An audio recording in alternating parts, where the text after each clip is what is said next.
you wanted the best, you've got the best podcast, the hottest podcast in the world. The Chris Voss Show, the preeminent podcast with guests so smart you may experience serious brain bleed. The CEOs, authors, thought leaders, visionaries, and motivators. Get ready. Strap yourself in. Keep your hands, arms, and legs inside the vehicle at all times, because you're about to go on a monster education roller coaster with your brain. Now, here's your host, Chris Voss. Well, I'm folks, Chris Voss here from the ChrisVossShow.com, the ChrisVossShow.com. Hey, welcome to the big show, folks. We certainly appreciate you guys coming by today. Looks like I'm still kind of in the drabs of the CES show hangover for 2023. Be sure to go see all the shows we did on that, about 20 or 30 shows. I'm still feeling just beat up from the road and all the stuff we did, but go enjoy all that material we put out from CES show. And all the great interviews of CEOs, people at the show with their great booths, their innovative products, and all that good stuff. Today, we have an amazing author on the show. We're going to be talking to her about her newest book that just came out January 7th. It's called The Sex Trafficker's Wife by A. Quick. She's referred to as Amanda. We'll be calling her during the show, of course. But A. Quick is the author, which is her. Am I starting to create a circle where I'm just going to run around? Maybe I am. Maybe I'm not. Maybe I'm just taking you on a ride, and we're just going to call it that for what it was. So we're going to be talking to her about her and her amazing book that just came out. We're going to learn a whole lot of good stuff that'll make your life better. Amanda Quick is an author, mother, wife, quantum energy healer, and empowerment coach. Her newly released memoir, The Sex Trafficker's Wife, A Story of Truth, Faith, and Trust in Self, recounts the events following her ex-husband's arrest for attempted human trafficking in 2016. Welcome to the show, Amanda. How are you? Thank you. I'm great. It's wonderful to have you as well. Congratulations on the new book. Give us your .com, wherever you want people to find you on the interwebs, please. Yeah, so you can go to the sextraffickerswife.com to get any info about the book. I also have amandaquickhealing.com if you want to work with me in any other capacity. There you go. So we'll talk about your book and then talk about some of the other stuff you do. So what motivated you to write this book? It seems kind of obvious, but we should, people like to hear it from the words of the author. Of course. So in 2020, after my divorce was finalized, which was 2 weeks before the pandemic hit, it was really loud. It was a very loud message that I kept hearing over and over and over again, that people need to hear this story. Mm-hmm. And that so many people who go through trauma, and they go through really difficult divorce situations, they go through very difficult, abuse situations, don't feel safe to share their stories, don't feel heard or seen. And the majority of people who go through things like this actually end up sharing custody with their abusers or their children's abusers. Yeah. And that I succeeded at something not very many people do. And that I needed to share my story. I need to share what changed for me. I needed to share the thought process that I went through, the trauma that I went through, the things that I felt shame about needed to be shared, because all that needed to come out of the closet, essentially, and help people feel seen in their own stories. There you go. So what happens? You end up getting married. You probably, everyone's happy. It's a whole married, start having kids and things. Is that the way that it went for you? And then all of a sudden, I started having kids before we got married, but we got married when I was 6 months pregnant with my oldest. Mm-hmm. And, we had a normal life. We had 3 kids at that point. We'd been married 6 years. He worked really long hours, mm-hmm. and I was a stay-at-home mom. We were a very normal American household. We were upper middle class. We had investments and, all kinds of things everywhere. And we weren't the closest as we used to be, but we had 3 young kids. There was a lot of 3 kids. That. Yeah. It's like, well, that's not the season that we spend all of this one-on-one time together. And, he was absent in work, and he definitely had some depression issues, but none of that seemed like this huge thing. Mm-hmm. And one day he just doesn't come home from work, and I can't find him. And eventually I found him in jail, and to my shock, he had been arrested for attempted human trafficking with a $250,000 bond. Wow. 250. So what is sex trafficking or human trafficking? So we established that definition. Yeah. So there's a lot of, I didn't know what it meant at first. Mm-hmm. And the first charge was human trafficking. And that basically people are like, well, what does that mean? But anybody who is a party to buying and selling people is a part of trafficking. So Mm. he wasn't being charged for somebody who was selling or moving people. He was being charged because it was a sting operation to meet an 11 and 14-year-old for sex. And so he was caught in that sting operation. And the first charge was trafficking. They later changed it to solicitation of a minor because he never took possession of the children. Wow. So this was who was that guy who used to do that? Chris Hansen? He used to do that show I used to love to watch, where they would sting them but for an underage minor, that's quite extraordinary. Yes. Yeah. So they offered both 11 and 14 and they had like a normal ad and people responded, and then they offered children, and those who continued the conversation and eventually showed up to meet. Some people exchanged money, some people got cold feet, there was a bunch of, and they caught a handful of defendants, and one of them was my husband. Wow. So what's your reaction to that at that point? Well, at first, I don't believe any of it because it makes no sense. I think I know this person. I think I've been married. I knew him 10 years at that point, and I believe there has to be some other explanation. Like first I thought maybe his wallet was stolen and he was dead in a ditch somewhere and somebody was using his ID. Like that's how far-fetched it felt. And then I actually found it was him in jail, and I still don't believe it's possible.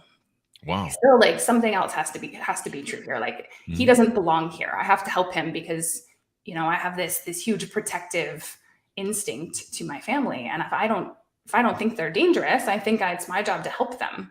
Yeah. And so I bailed him out of jail, and his side of the story was very different than what the police said, of course. And he basically admitted to me that he had been soliciting adult prostitutes our entire marriage, but that when they offered children, he didn't think it was real. He was trying to help them. He had this whole story about what was going on, that nobody would listen to me. They wouldn't let me call you. And he was very scared. And while I wasn't very happy to learn that he had been cheating on me, I also didn't understand why he was then being accused of trafficking minors, and felt like that they didn't equal each other. And so I chose to stay and support him through the criminal trial because I believed my children deserved to have their father in their lives. And I didn't believe he was dangerous. I didn't believe that he was what they were saying, and that he had his best chance was if I stayed and supported him, and that we would figure out later how to deal with his sex addiction and the infidelity, and that people do recover from those things. And so I sort of shoved it all down and said, let's get through this part first. And so then what happens? So then, criminal trials, I didn't know anything about how that works either. Sure. And they're very slow and they're very drawn out. And, the offendants get evaluated for various things. And there were new disclosures that were made, but nothing that was particularly alarming when it came to attraction to children. And he ended up being offered a plea deal. And most of these cases get pled out, which people don't realize is even though they get charged with a really big felony charge that looks like they're going to go to jail forever, most of the time they get offered plea deals with very low sentences. And he actually was offered a plea deal with only 4 years of probation, no jail time whatsoever. So we can have the conversation about how a privileged white man in America doesn't go to jail for trying to have sex with children, but that's what happens. Yeah. Wow. And at the time, we were grateful. Like, okay, we're going to have a time to recover. He can get the help he needs. All of these things. My family can get back together. And at the same time, in the state of Colorado, where we were, there was also a new Supreme Court precedent set that said, though, that people who are convicted of a sex offense don't lose their right to parent. And so even though as a sex offender on probation, he wasn't allowed around other children, he was allowed to move back home with his children. Because their right to parent basically supersedes that. Which at the time, it was like, okay, we can put our family back together. We can, get help. My kids had their dad back, which they were ecstatic about. And, try to figure out how do we recover our marriage. And his mental health was struggling. And I realized I had to go back to work, even though I hadn't worked in a long time, but I didn't want to be financially dependent on somebody who was no longer stable. And I started to go back to work, and I started to realize that I couldn't really stay married to him. And as much as I wanted to repair the marriage and I wanted to keep my family together, there was too much. There was too much going on. It felt like there was ghosts in the bedroom with us. Like there was just there's so much that I didn't know, and I could feel it, even though I didn't understand it. And so I started to pull away, and I started to, to want to date other people, even because I was looking for comfort in other places and people who could hear me and understand me. But I was also terrified that people were going to find out my connection to his offense, because it was public record. It was in the paper. It was in the newspapers. And then after a year had gone by, unless you knew him directly, you probably didn't remember. But I didn't want anybody to put the pieces together. Wow. And so I was really pulling myself apart, because on one hand, I wanted to keep my family together. And on the other hand, I didn't know how to be okay anymore in that marriage. Yeah. Yeah. And once I started to separate from the marriage, I also started to see his mental health start to deteriorate. And he basically started alienating the children and say that I was the one who left the marriage and I was the one who left them, and mommy won't forgive daddy, and that's why we can't live together, and things like that. And so my children started to pull away from me also. And eventually he also filed for divorce and tried to kick me out of the house, claiming he was the primary parent. And so the manipulation started at that point. And didn't know how bad it was. I still thought my kids needed their father. People are upset when people file for divorce, like all of that, and just trying to figure out how to get through my days. And at the same time, part of me knew there was more going on. I just didn't know how to prove it or what it was. You just have that suspicion. You have the suspicions, but you don't have any evidence. You don't have proof. And because I had stayed and supported him through the criminal trial, from a legal perspective, it looked as though I supported him and him being a father. And so, when going through a custody case, I basically had to prove differently now. And I had to have evidence of why I would believe differently. And it couldn't just be because I feel it. That's not adequate for family courts. And so we started gathering information. We hired parental rights evaluators, lawyers, all of that. And we had full psych evaluations done, the whole thing. And some personality disorders started to show up. And, I'm psychologically normal, but it's good. It's good confirmation for me. That's good. The stuff between my children and I started to get worse and worse and worse. And they'd become to the point where they were being physically violent with me to not come to my house because of what they were hearing from their father. And so as that started to escalate, I also started to see my middle child's behavior start to change. He actually started to get sexually inappropriate with me and started to come on to me. He was 7 at the time. And I'm like, what is going on with my kid? This is not okay. What is he being exposed to? What is happening? And I started to get this really fearful feeling that there was more going on in that house. And, the thing about grooming is it's very hard to prove, because it's not the specific things they're doing aren't wrong. They're not against the law, but they push boundaries and they start to normalize inappropriate behavior just enough. And I started to realize that there was more going on, and I needed to actually fight to get full custody. I needed to fight to protect my kids. And, the bottom drops out again. I don't know what the rating on this show is, if I should say these things specifically out loud here. You'll be fine. It's usually swear words that get caught up. Okay. I can say, okay. So my son says one day out of the blue, sometimes I suck on daddy's fingers, and just shocked me. And I went, what the hell is going on in that house? Yeah, that would trigger me too. I'd be like, what the hell's on? Especially, and of course it's, blowing back in my face. This is the same man who was arrested for trying to have sex with an 11 and 14-year-old. And my middle child was very empathetic and sensitive and sometimes effeminate. And so it was very he's the perfect predator, target, because of how sensitive he was and how much he was terrified to get his daddy in more trouble too.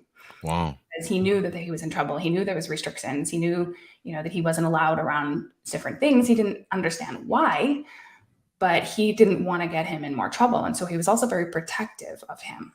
Wow. And so speaking to therapists and all of those people, my child's therapist actually told me that I should ask him to show me what that meant, show me what the game is about, kind of a thing. And it's as bad as you can expect when I asked him. And my God. She said if he had shown me that, I would have to report it. I'm a mandatory reporter, or I would have to report it. And so I was able to report it, because when you're in the middle of a custody dispute, anybody making new accusations is really watched closely, because if you're potentially trying to alienate or make things up to further your case, they take that very seriously. And so with the therapist saying I would have to report it, I was able to report it. Child Protective Services did nothing. Wow. Because he was like, oh, it was just it was a silly game. He started it. I told him to stop. That was it. He just explained it away, and it was no big deal, because, fingers are not considered sexual exactly. Again, grooming is about moving that line, moving that barrier, right? Yep. And even with his offense history, people were not taking this seriously. And I was at my wit's end. I was like, I don't know how I'm going to be okay if I have to share custody with a man who is going to abuse my children. And the volatility between us at that point was considered high conflict. There was like hostage situation type things going on between us when it came to transferring the kids. We must agree to this, or I'm not letting them out of the car, kind of stuff. So I was diagnosed with PTSD. I was having panic attacks all the time. I was really, really struggling, because I was watching this play out and felt like the system was failing me. Like there was nothing I could do. And at that point, it was actually my mental health therapist, who had been trying to help me and was just as confused as I was, said, have you ever thought about seeing a psychic? And I was like, what? No. Like, I'm totally agnostic, totally just none of that's real, but I'm at my wit's end. So she's like, I know of somebody who's good. And I was like, oh, fine. I'll go see your lady, because I don't know who else to call. Child Protective Services isn't doing anything. My lawyers can't seem to help. Like, fine, I'll go see your lady. And, I don't believe in it, but I'm willing to try. And I go see this lady, and she starts telling me about how there's this past life that she's seeing where he beat me to death in front of my children. And my body starts to have this fear response as she's telling me the story. And I'm like, what is happening? And I start to realize that I'm terrified of the man, because he'd never lay a hand on me, but I was terrified of him. I would have real fear responses, and there was stalking-like behavior happening, and the mental and emotional manipulations that I had been experiencing triggered this huge fear response in me. And I was scared to stand up to him. I was scared of what he was capable of. I didn't know what he was capable of. And I really felt like on some level I had been hiding because I was so scared. And she says, you have to get a grip on that fear.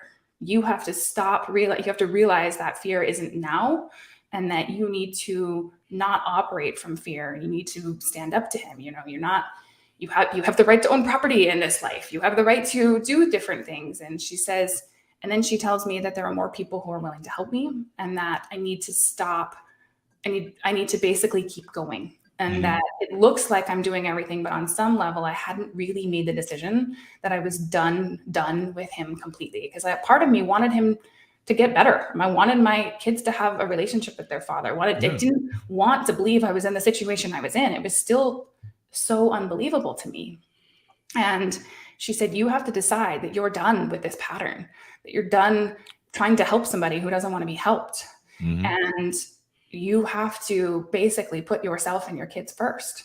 And so I stood up and I said, okay, I'm done. I'm done. I can't do that anymore. And, I left her office with a new bit of motivation, and like, okay, somebody can help me. And I had this realization, everybody knows somebody. Everybody knows somebody, and those somebodies know somebody. And, if the regular channels aren't working, there are different ones I can find. And, I went back to work, and a coworker told me that she had an uncle who worked for ICE, and kind of wanted to contact him. She's like, I don't like what's happening. I don't like that nobody's helping you. And they put me in touch with Homeland Security, who put me in touch with the arresting officer back in 2016. And they vowed to help me. And then the district attorney unsealed the case file, because I had never seen the truth of what happened in the criminal case. Oh, really? It was sealed? they don't ever show the family because they think if they're going to go to trial, they need to keep their evidence protected. And they seal it because it has identifiable information. But as soon as they redact that identifiable information, they can unseal it and it becomes public record. Wow.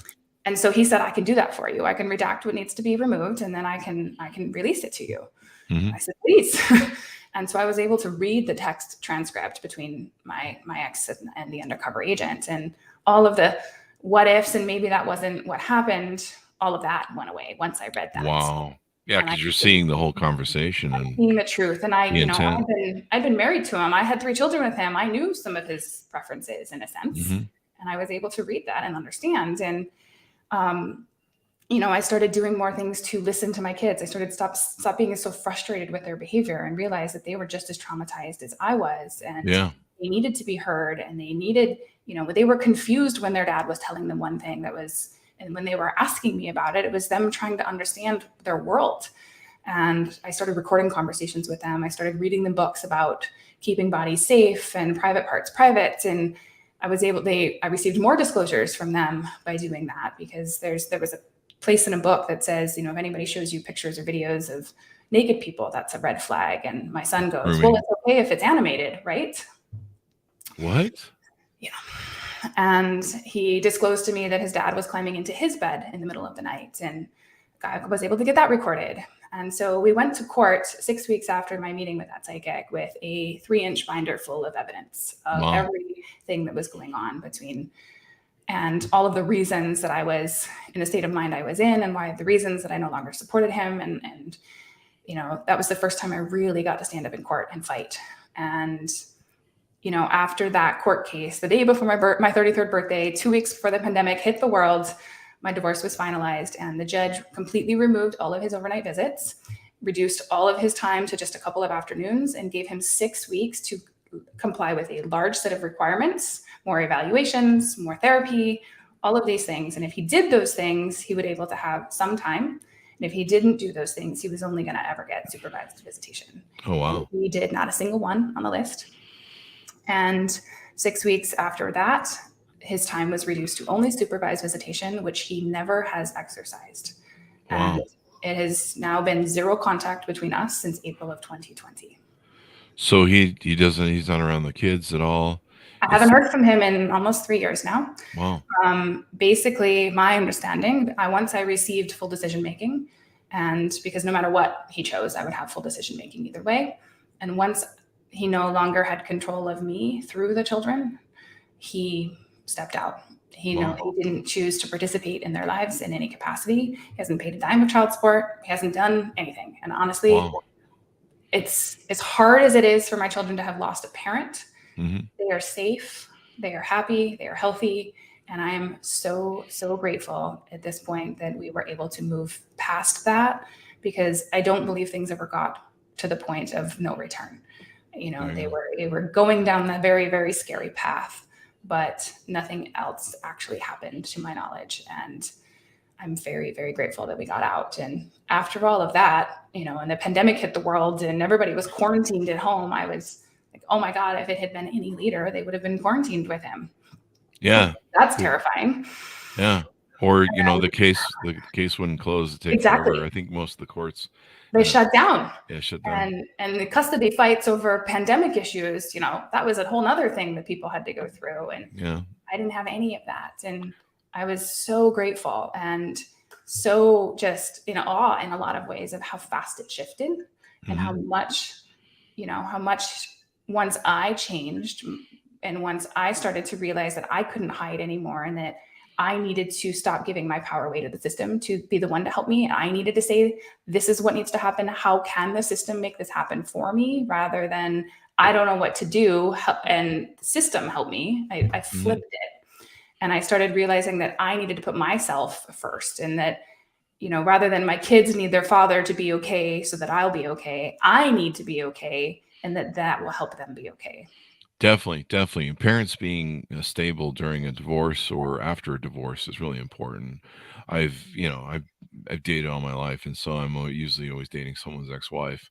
And sometimes you see the way that either of them behave that are so awful for the children.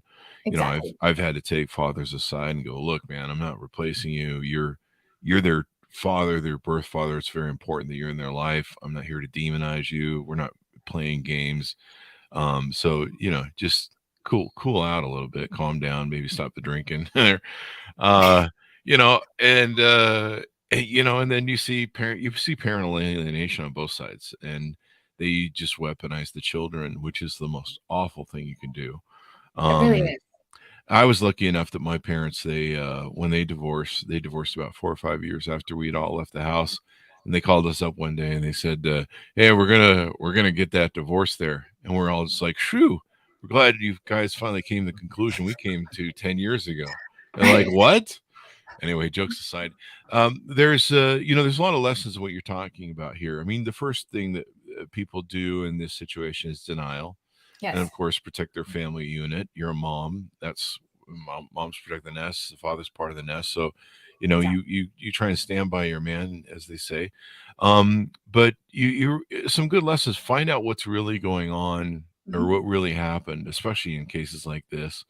Um and it's great that you finally were able to read the transcripts, Mhm. see the proof. Clearly the guy had a pattern to whatever he's doing. But Yes. I mean, it's a crazy life and how things work out, but it's a great story of how you got through it. One of the other things that good lessons that you have there is advocating for yourself in court, or you have Yes. to advocate for yourself in anything in life, even medical. And but advocating for yourself, because I've seen friends that have gotten dragged through the court system for divorce, or even for just they weren't married and trying to figure out the family court, who gets the children when. Just be a nightmare. I mean, I saw one couple spend 100 grand each on both sides, and I was Mine just was like, 75, so I feel like yeah, yeah. And the lawyers seem to be the only thing that win this game, and the racket. I mean, they make a cut off of child support. But you advocate for yourself, and yeah, you being healthy in a state of mind, both parents being healthy in a state of mind in a divorce, and not creating more animosity, because those children, they just don't understand what's going on. They exactly. want their parents with them and stuff. I don't know, it might be more the kids need counseling later in life, but it's good that you share this story so that anybody else who's in a situation like this, where they find that they're if things haven't worked out quite the way they have, or someone that's been around them is maybe changed, how to deal with it and how to survive. Well, and the thing I think a lot of people don't understand is the system is not meant to be protective. Yeah. Its goal is not to protect you. Its goal is to only be punitive if something bad enough happens. Yeah. And so it's not waiting until it's bad enough, because how Mhm. bad does it have to get for them to take it seriously? Unfortunately, it's usually pretty bad. Yeah. And we have to be the ones to protect ourselves and our children. And we have to exactly advocate for what's right and what's wrong and what's okay and what's not. And it was a huge lesson I had to learn and understand when navigating the complex Mhm. systems. Yeah, it's insane. I mean, I would see so much that my friends would be like, "Yeah, we're gonna get the kids today and resolve this," and then it would, $25,000 later and 5,000 more appointments. So let's talk about the book. Sounds inspiring and motivational, where it can help people. It can give people a story of hope where they can come out the other side. We go through these cathartic times in life, and these are lessons that can really help us. Let's talk about some of the things that you do for coaching. There's the Yeah. Golden Haven Foundation Yes. as well. Yeah. So after all that happened, I realized there was much more to the universe, and there was much more that I had a bit of a spiritual awakening in a sense, and I really went searching. And I went searching because traditional therapy also wasn't really working. I kept graduating from therapists. They would say, Mhm. you know enough. We can't help you anymore. You're fine. Wow. And I'd be like, that's great and all, but there's I don't clearly feel more. There's I don't clearly feel more. fine. And I knew that my kids were going to need help as they got older, and I wanted to Mhm. understand, how I could help them heal in a different way. And so I jumped into other energy healing modalities, and I jumped into learning how our physical bodies are connected to our mental and emotional bodies, and how all of those things are related, and how we can work with people on a bigger holistic scale. And so the work that I do from a healing and coaching standpoint is to help see people on all levels and layers, and so that we can look at the mental and emotional things that have caused some of the physical ailments they've gone through, and vice versa. And a lot of the pain we store in our bodies is related to the traumas that we've experienced and the things in our minds. And people know this on some level, but it's not talked about in mainstream very much. And so I jumped into all of that and work in that capacity. I also teach people. I've really opened up my own channels and my own understandings and how the universe operates I have an IT background. So I went very much into the physics standpoint of it. And how do I explain this in a way that makes sense to my IT brain? And which is, it's fascinating stuff. But then, the other big piece that really resonated with me is it cost me over $75,000 to fight this case. And it was a really, really hard case to fight. And it wasn't the money that succeeded. It wasn't that I had more money or threw more of that at it. It was the mental shift that I made. But had I not had the money, I would have not even been able to have the fight. I would have not ever been able to hire the lawyer or hire the evaluators or anything that most of that had to get funneled through. Wow. And the reality is that people don't have access to that. And especially women of color and underprivileged communities, they don't even have the ability to think about having a fight like that. Oh, yeah. The amount of people who end up sharing custody with their abusers and their children's abusers is astronomical. And that there was a huge part of me that went, that's not okay. People deserve to be safe in all aspects of their lives. And that just because, somebody is biologically their father, if they are abusing their children or abusing their ex-wife, that those things need to be taken seriously. Definitely. And so I am in the process of starting a foundation. I've filed the initial paperwork, but very, very early stages of creating a foundation in which I want to do something about that. I want to make a place where people could apply for cash grants, where people can go through some education and understand the mental and emotional shifts that need to happen in order for you to take back your power and start to advocate for yourself and start to get a grip on some of the emotional stuff that you go through so that you can actually make those actions. And I want to put together a community of people who've been through hard things, because we don't talk about this stuff enough. Yeah.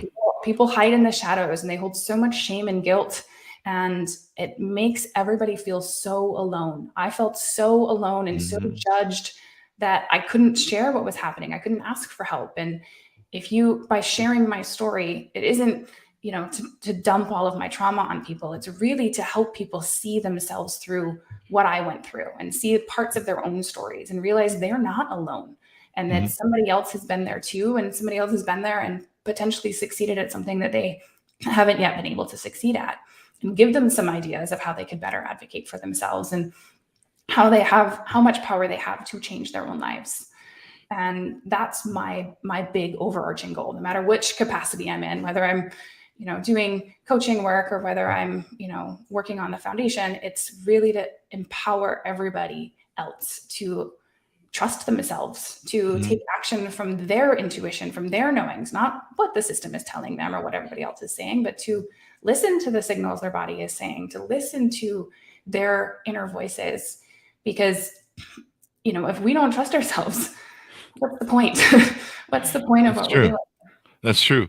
And the signs are usually there too. We're just ignoring them. And absolutely. There was so denial many about flags. I mean, looking back, once I started to open my eyes, there were red flags long before that I had, and I was 18 when I met him, and 19. I thought I was a grown up that knew everything, and obviously I didn't. And, I had to face my own demons as well of believing that I was right, and believing that I, knew the things, and I, believing that I knew who he was. I had to face a lot of stuff of my own. And had I not done that, obviously I would be in a very different position. But, my goal is to spread that empowering message, to really show people that no matter how bad it gets, no matter how deep and horrible life seems, that there's always a way through, and there's always something better on the other side. Most definitely. It's a good, inspiring story to help people. So what do you normally cover when you coach people and help them heal? So I get a wide variety of people. I get people who have been through hard times and are looking to change their lives. They're looking to, they either want to start working in some other capacity, or they really just want to stop feeling horrible. Mm-hmm. And so we address on all levels and layers, and we start to look at the things that they've gone through, and we start to look at their childhood and why they have the beliefs that they have. And we can go through and start to understand where a lot of that has come from. And we can actually work to release those things from the body. Because as we bring awareness to why we have the beliefs we have, we can start to go, well, that's a ridiculous belief. Like, I see why I think that, but I can decide that doesn't serve me anymore. And let's start to find ways that, that can show me that that's not how I need to operate anymore. And we can start to shift those things. And so I work with people in that capacity. I also get some people who are on a spiritual journey who want some help there because I've gone through that as well. And so depending on where people are in their own journeys is really kind of the direction we go. Wow. I mean, it's a compelling story. And I imagine there's a lot of people who've gone through these issues and stuff. But even the cathartic times of where you lose everything, you can't trust the person you went into a marriage with, and suddenly you find you're alone. And it's healthy for people, because the worst thing when with trauma is people don't realize that people think they're alone. They alienate themselves. They go off in corners. Sometimes they do horrible things like take their lives. But they find themselves isolated. And when they finally start talking about some of their problems, they find that there's plenty of love in the world, and there's other people who struggle with that, Exactly. and then we feel less alone in the world. And to me, that's the beginning of healing. If we can feel less alone, and we can feel heard and understood, and realize that we're not all by ourselves, we can actually start to recognize how much more we could access, and how much more this experience could be about. And we searched when I was doing research for the book, and not a single person has ever told the wife's story in this way. Oh, wow. And it has never been written. There's a lot of perpetrator stories. There's a lot of victim stories, but there has never been from the perspective of the spouse. Oh, wow. And it was like, oh my God, well, I have to. And, the family goes through its own version of trauma. We are a victim in a different light. Mm-hmm. We've been manipulated and gaslit and lied to, and have our own discoveries that come through in all of these different ways. And it was, really, really loud that this story needed to be told. Definitely. I mean, it can help people from all different walks of life, especially the divorce stories. I wish people would be better in divorces, but I don't get to make the rules. I just see the worst of it. And of course, I used to watch what was it, the Chris Hansen show and stuff, and crazy all the stuff that they would bust on that show, but appropriately so. No one should be going near children. That's should be off. To me, that's almost worse than murdering other people. It should be higher. They get off, right? They Yeah. don't even. Most of the time, they get probation, or Wow. his lawyer said he might go to jail for a couple of months, but he didn't even get that. Wow. And it's crazy to me that people are in jail for smaller things, and that for whatever reason, the system believes that it's rehabilitative, that the treatment programs that they've created they work. And so their goal is to get people into treatment, not to put them in jail. And when they offer things like probation, it comes with, they have to complete a sex offender treatment program. But, there's no real consequences in the same way, right? They still have access to all kinds of things. And in my experience, at least, the treatment programs do not keep a very close watch. Yeah. Hugo from LinkedIn says, loneliness is the biggest killer. It leads to addictions. Get connected to some groups. Build on relationships, is some of the advice he's offering there. Well, it's been wonderful to have you on the show, Amanda. Very insightful, and hopefully it will inspire and motivate and move some people to get through their cathartic times as well. Yes, thank you so much. Thank you. And give us the plug for your .coms, your consulting you do, and all that stuff. So the sextraffickerswife.com has all the links to buy the book. It's all on Amazon. Ebook and paperbook copies are out now. AmandaQuickHealing.com is my coaching and healing business, with a spin on all of the spirituality and quantum physics. And the goldenhaven.org is the very beginning stages of my nonprofit foundation. There you go. And this will be great to see, making the world a better place. So thanks, Amanda, for being on the show. Thanks, Monis, for tuning in. Thanks for your comments. Go to goodreads.com/Chris Voss. Go to youtube.com/Chris Voss. And all the other places you see us on the interwebs. Thanks for tuning in. Be good to each other. Stay safe. And we'll see you guys next time. Thanks.